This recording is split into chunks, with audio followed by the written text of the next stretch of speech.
Bueno, les doy la bienvenida a un nuevo video de Fisiología Virtual. Mi nombre es Mauricio Giolidori y en esta oportunidad les quería hablar de la regulación de la calcemia. Este video completa una serie de videos que armé sobre homeostasis y entonces lo que vamos a ver es cómo el organismo regula la concentración de calcio en sangre o la calcemia.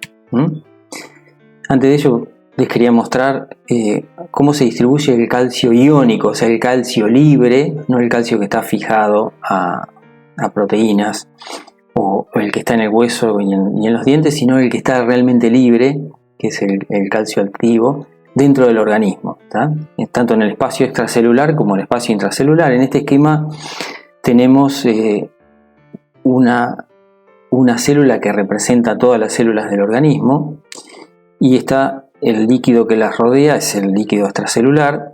Entonces fíjense que si expresáramos en miligramos por decilitro la concentración de calcio, vamos a ver que en el espacio extracelular hay 10 miligramos por decilitro de calcio y en el intracelular hay 0,01.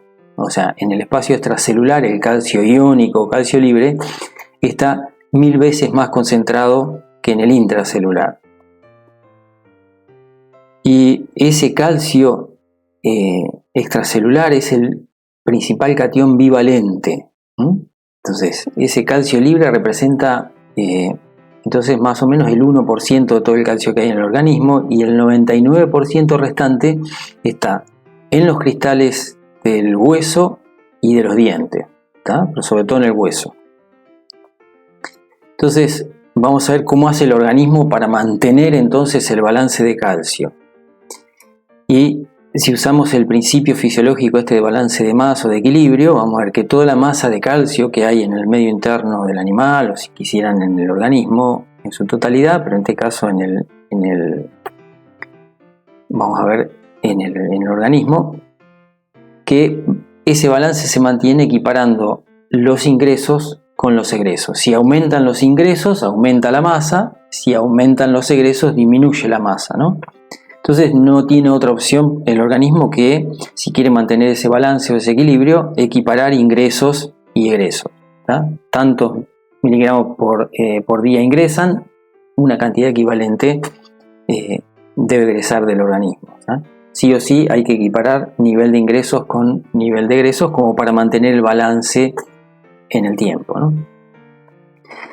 Para ello el organismo tiene algunos componentes, digamos. Uno son los sensores de calcio, o sea, tiene la capacidad de medirlo.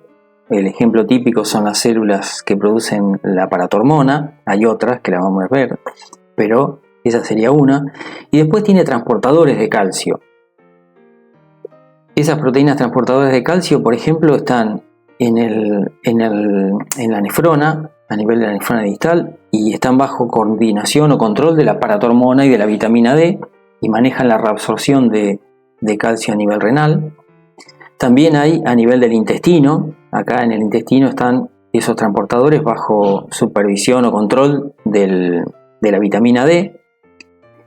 Y después también hay transportadores de calcio a nivel del hueso, y esos están bajo el control de la paratormona y la vitamina D, ¿no? Entonces vamos a ver cómo se absorbe calcio a nivel tanto intestinal como renal.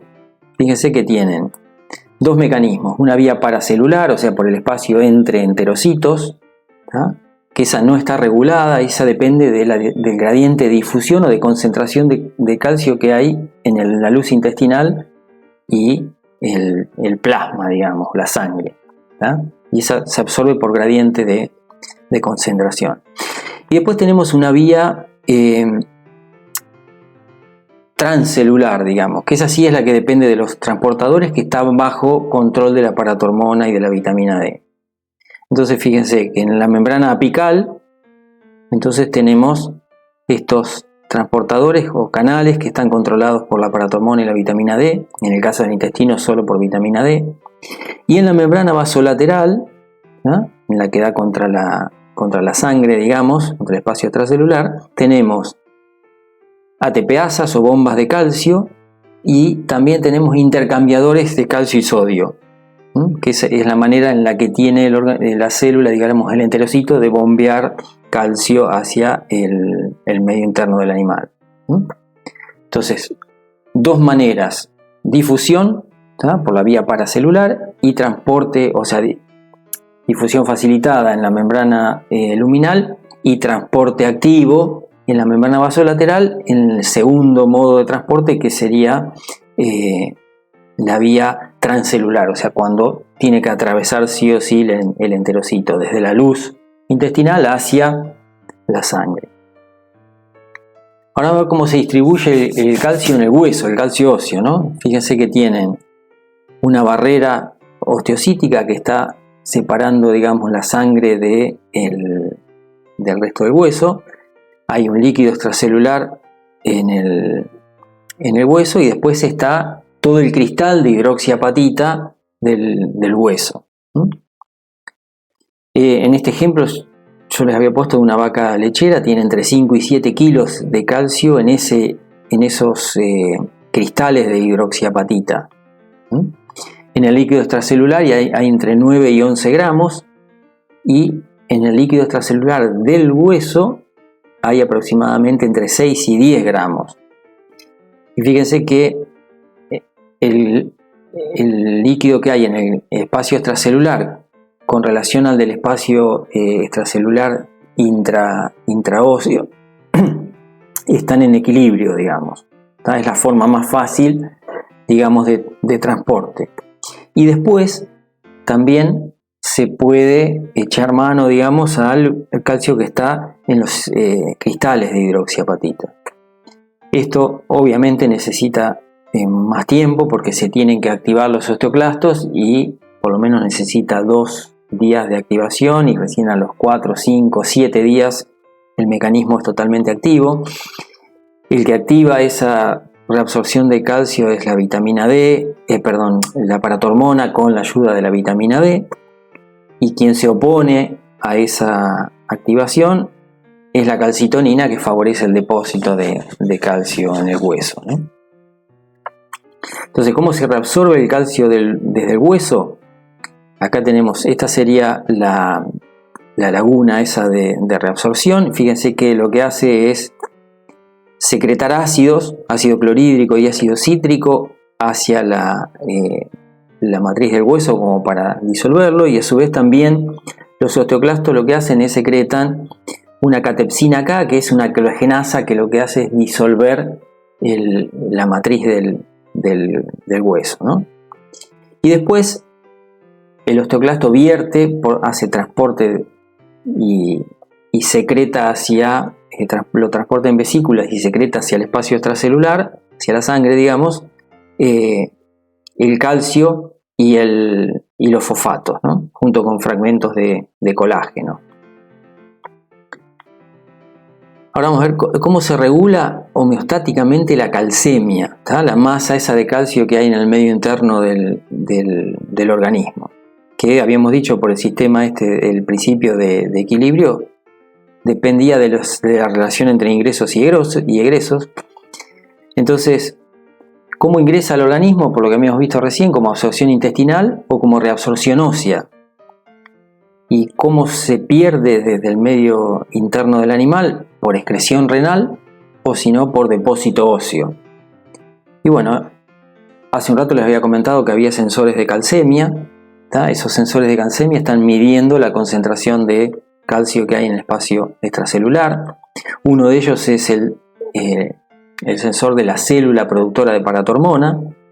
Cuando la calcemia sube, ese sensor se inactiva. Cuando la calcemia disminuye, el sensor se activa. El rango normal, entre 8,5 y 10 miligramos por decilitro. Entonces, si la calcemia está por debajo de ese valor, la paratormona se secreta, y ¿qué va a hacer? Promover la absorción intestinal y la reabsorción ósea, e inhibir la excreción renal. Trata de producir una ganancia de calcio para aumentar la calcemia, la concentración de calcio extracelular. Pero bueno, no es el único sensor. Hay otros sensores que, fíjese que están asociados a las células productoras de calcitonina, Este sensor, ¿qué hace? Se activa sobre todo cuando la calcemia sube, compara con ese rango de ajuste de entre 8,5 y 10. Si hay un valor más alto, o sea, si está más bien cerca del límite de 10, se estimula. ¿Qué hace? Favorece la excreción renal, favorece el depósito óseo e inhibe la acción de la paratormona, o sea, inhibe la reabsorción intestinal y inhibe la absorción intestinal y la reabsorción ósea. Entonces, así se mantiene, digamos, a largo plazo la regulación de la calcemia, ¿no? Ahora bien, ¿cómo varían las concentraciones de paratormona y de calcitonina en función de la calcemia o de la concentración de calcio que hay en el organismo? ¿Tá? Acá está el rango, en verde está el rango normal, entre 8,5 y 10.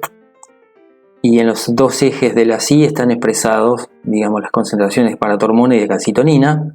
Fíjense que el sensor asociado a la paratormona es un sensor más bien de calcemia baja. Entonces, la paratormona se estimula y se secreta y aumenta en su concentración en sangre cuando los niveles de calcio en sangre son bajos.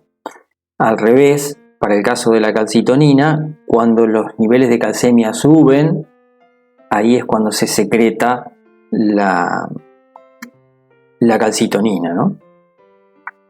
Entonces, como conclusión, podríamos decir que la paratormona, la vitamina D y la calcitonina regulan homeostáticamente la calcemia, controlando la relación entre ingreso y egreso de calcio al líquido extracelular o al medio interno del organismo. Bueno, espero les haya gustado este video, y si es así, nos vemos en el próximo video de Fisiología Virtual. Que tengan una buena semana. Suerte.